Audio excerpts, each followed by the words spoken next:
L'affaire du bébé palestinien qui a été, retrouvé, brûlé vif dans l'incendie qui a été provoqué par les colons, est-ce que ça a vraiment déclenché, une émotion, aussi forte en Israël?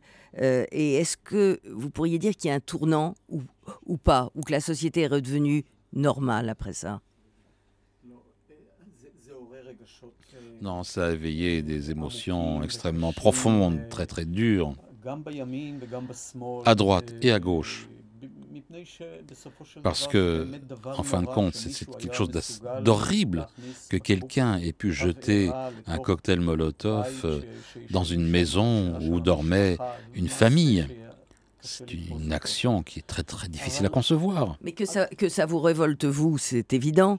Ça a révolté aussi un certain nombre de gens qui ont manifesté en Israël, mais vous avez le sentiment que ça peut faire bouger les choses ou qu'on est dans une situation où rien ne bouge?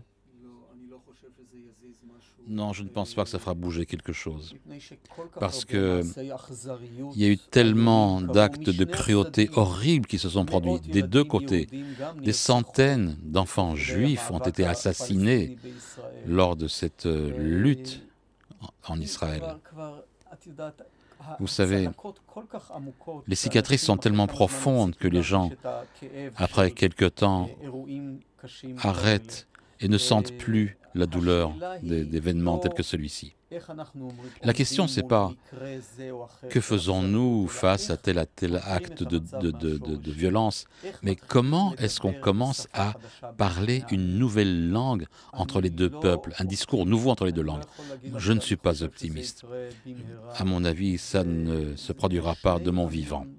Ce sont deux peuples dont la guerre, les angoisses, les ont aveuglés et distordus tellement que chaque peuple ne fonctionne plus en fonction de ses intérêts, mais il fonctionne simplement au nom de la vengeance et de son angoisse.